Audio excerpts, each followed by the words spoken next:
ครั้งแรกในชีวิตของธิดาลาวถึงแม้นว่าจะเกิดอยู่ทางสวรรค์เขตแต่นี่คือเป็นครั้งทำอิฐที่น้องได้ไปบุกห้างใหญ่เป็นห้างที่มีชื่อเสียงโด่งดังที่สุดในลาวนั่นก็คือไอเต็กทานผู้ชม FC แฟนคลับจะเป็นแนวใดนั้นสิพาทุกคนไปรับชมพร้อมๆกันสบายดี FC แฟนคลับทุกทานก็แล้วกันมาพบมาพ่อกันตอนเช้ามื้อนี้อากาศบ่ค่อยดีปานใดฝนตกตั้งแต่เช้าบ่ฮู้ว่ามันเริ่มตกตอนจักโมงเฮาก็เมื่อยแน่อิดเมื่อยยังนอนรับนอนไหลบ่ฮู้เมื่อฮู้ฝันว่ามันตกตอนใดจนว่าตื่นมาตอน5 โมงฮู้ว่าฝนตกแต่ว่าตอนนั้นมันก็เริ่มเช้าแล้วล่ะแต่ว่ามาปัจจุบันนี้สิเข้าสู่7 โมงตกเข้ามาบังแฮงได้ทุกคนเลยเดี๋ยวจะให้เบิ่งนะถ้ามันแนมเห็นนะนี่นะเห็นมดฝนมดเม็ดฝนตกปอกแป๊บๆอยู่นั่นทุกคนเลยแต่มันก็ดีเลยมันซุ่มเย็นดีแต่ว่าเฮาสิออกไปนอกไปหน้าบ่ได้ไปยากที่ล่ะออกไปมาไปใส่มาใส่มันยากแต่ว่าถามว่าอันนึงฝนตกอันนึงแดดค่อยคอเอาเป็นฝนตกซะดีกว่าเอาเป็นฝนตกสิไปใส่เอาก็ใส่น่ะเสื้อกันฝนเอา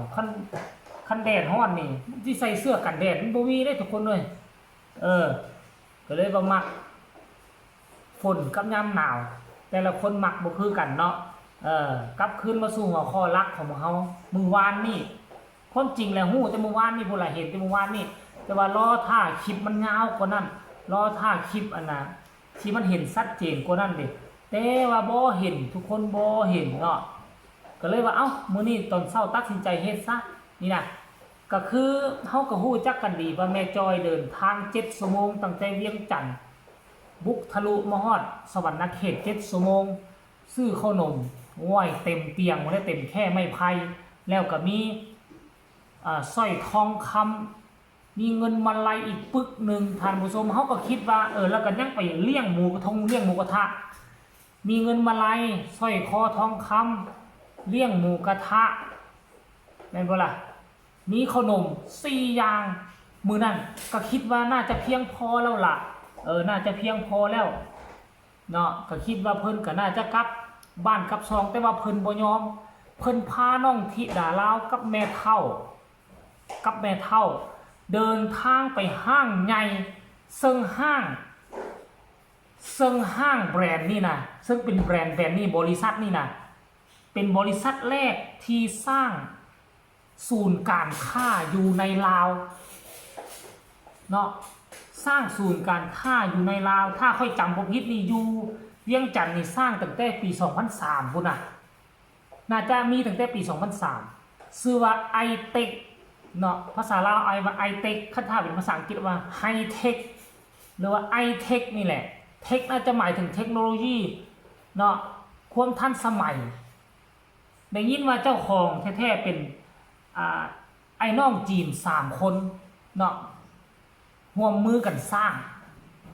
ไอเทคและหลังจากนั้นก็ขยายสาขาไปที่สวรรค์และคือว่าอยู่ทั้งปากเซก็มีบ่แต่ว่าทั้งภาคเหนือบ่มีแต่ว่าค่อยจำได้นี่ค่อยเคยไปอยู่สวรรค์ไอเทคก็มีอยู่ที่แขวงสวรรค์เขตแล้วก็ตัวเวียงจันทน์นี่ตั้งแต่มีไอเทคขึ้นมานี่ก็พากันเนาะมีห้องหนังมีห้างซุปเปอร์มาร์เก็ตสรรพสินค้าจัดห้องโซนที่เป็นลักษณะคือเขามันเกาะคือมินิมาร์ทนะโซนนึงและอีกโซนนึงเป็นเดินคือตลาดจะมีทางฝั่งไทยนี่เข้ามาเปิดตลาดนัดอยู่ทางเวียงจันทน์นี่โอ้ยตอนนั้นน่ะเครื่องของสินค้าเดือนนึงนี่มีจัก3 เทื่อ 4 เทื่อบางที่ก็บาไปเป็นเดือนจึงมีเทื่อนึงมีแต่เครื่องไทยเครื่องเวียดนามเครื่องจีนหลายบริษัทห้างเลือกซื้อเลือกใส่เลือกจ่ายหนังนี่ไปเบิ่งทุกมื้อก็ได้มีโฮงโบว์ลิ่งเนาะมีห้องหนัง2 โฮงมีทั้งโบล็อกโบว์ลิ่งคันบ่มีบริษัทไอเทคนี่มาเปิดนี่พวกเฮาก็บ่มีห้องหนังเบิ่งในประเทศลาวน่ะแต่ถามว่าสมัยก่อนนี่มีตอนสมัยยังเป็นราชอาณาจักรลาวห้องหนังก็มีแล้วได้แต่หลังจากยุคเปลี่ยนระบบมาก็ห้องหนังก็ถึกยุคไปจนกระทั่งมาไอเทคนี่มาเปิดเฮ็ดพวกเฮาจึงได้เข้าไปเบิ่งนอกเบิ่งหนังแต่ถึงแม้ว่าน้องธิดาลาวเกิดมาจนอายุ12 ปี น้องก็บอกว่านี่เป็นครั้งแรกของน้องที่ได้ไปบุกห้างใหญ่ที่มีชื่อเสียงชื่อว่าสวรรค์ไอเต็กโอ้โหค่อยได้ยินที่ดาราว่าไปนี่แล้วค่อยก็เลยคิดสมัยนั้นค่อยเป็นคนหลวงพระบางมาเฮียนอยู่ม.ปลายอยู่เวียงจันทน์ก็ถือว่าเป็นคนบ้านนอกและเวียงจันทน์นี่เป็นเมืองเจริญกว่าหลวงพระบางนี่เนาะมาก็โอ้ยอยากไปตลาดเศร้าอยากไปไอเต็กอยากไปเบิ่งหนังให้หมู่ให้ครูอยู่ทั้งเวียงจันทน์พาไปสมมติเป็นภาพบรรยากาศที่ตอนนั้นมาคิดย้อนใช่สิละดาโอ้ยดีใจแท้ว่าที่ละดาอะไรถ่ายคลิปสั้นๆขอบบุญขอบคุณแม่จอยที่พาเพิ่นมารายละเอียดให้ทุกคนไปชมคลิปนี้นํกันว่าน้องธิดาลาวมีความรู้สึกจังไดหลังจากได้ไปเที่ยวไอเต็กครั้งแรกไปชมพร้อมๆกันเลยจ้ะวันนี้แม่จอยพามาสวรรค์ไอเต็กสวรรค์ไอเต็กน่าจะเป็นครั้งแรกที่น้องที่ดาเล่าได้มาสวรรค์ไอเต็กวันนี้ก็มีแม่เฒ่ามานำนะคะขอบคุณแม่จอยนะคะเข้าใจหลายๆแล้วจ้าลูกเปิด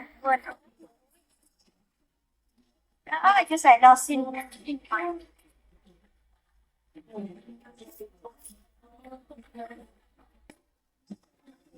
บรรยากาศที่สวรรค์ไอเต็กว้าบอลกินแต่ว่าได้ยินว่านี่